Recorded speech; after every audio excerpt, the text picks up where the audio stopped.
বিশাল ব্যাপার। কারণ এই আলফ বেটের অক্ষরগুলো যারা কোরআন পড়া যায় না তারা চিরদিন পড়া অভ্যাস করবে, মুক্তি পাবে, এটা অভ্যাস করবে। যারা কিছুই পড়া জানে না, আলফ এই 29টা অক্ষর একটা আছে কয়টা বলে?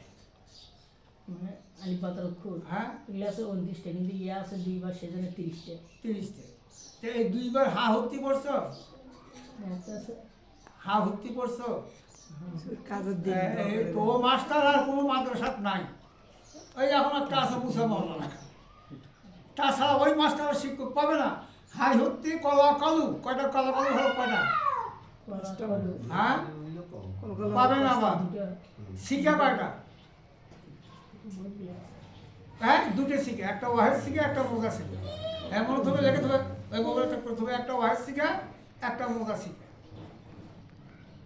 এজন্য এই মানুষের লেখাপড়ার কারণে বাংলার মানুষ হয়ে যাচ্ছে অন্ধকার। যাক, সবাই ভালো থাকেন, আমার জন্য দোয়া করবেন। আমি কিন্তু আঘাত পাইছি, সেটা হয়তো আপনারা সবাই শোনেন না। ওই যে ওয়াহিদুল্লাহ আছেন 7 দিন, ওর বাড়িতে যিনি আসন আছে তাকে আমি জানি না, আমাকে বলেন। তা আমি গেছিলাম তালুকরপুর জাহের মাস্টারের বাড়িতে দাওয়াত খাওয়া। ওনারা বেটার আল্লাহ দিচ্ছে, সোমান আল্লাহ বলে। ওই ছেলেগুলো আমার দোয়াতেই আল্লাহ দান করছিল। সেই ছেলের আকিকের দাওয়াত করছি, সেখানে গেছিলাম।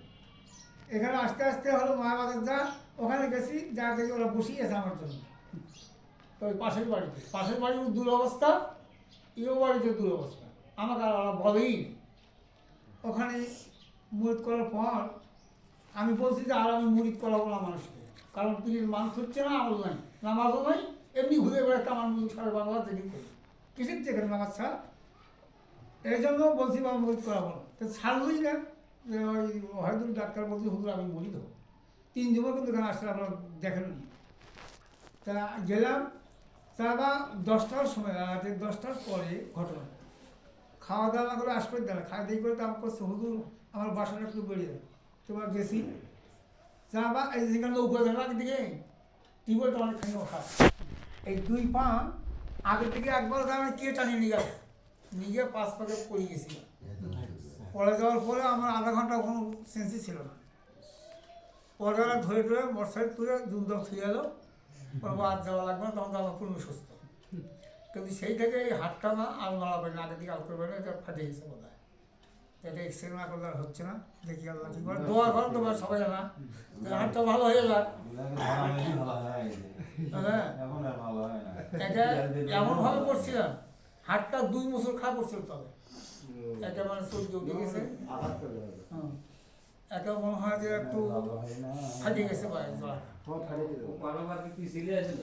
একেবারে পিছলে। তারপর আমাকে ফেলে দিয়েছে, ওনার ওয়াইফ ঘর থেকে হাসতেছে, ওকে ঘরের হাতি কি বল, আমি কেটে লোক হাসে কা। পরে করছে হুজুর এর সাথে তো জিন ধরছে 5 বছর হয়, একদম মুশকিল, রক্ত ভালো করে পারতেছিল, কত কি আসে কিন্তু কুলে পারে না। এবারে সবুর কর আলাদা আমার ঠিকই দিবে তোকে সাইজ হাসতেছে, বা ঘর মধ্যে হাঁটু ভবে পড়ে গেছে, হাসতেছে। তার ওই হাসে না, হাসার ওই ফেলে দিয়েছে, ফেলে দেয় আবার হাসতেছে। কে ফেলে দিয়েছে হুজুর? জিন? আবার ওই এটার সাথে আছে জিন, ওর বাড়িতেই গ্রাস করতেছে। ফেলেন অবস্থা খারাপ। এমন খালি জিন নয়, বাড়িতে আসন ঢুকে গেছে।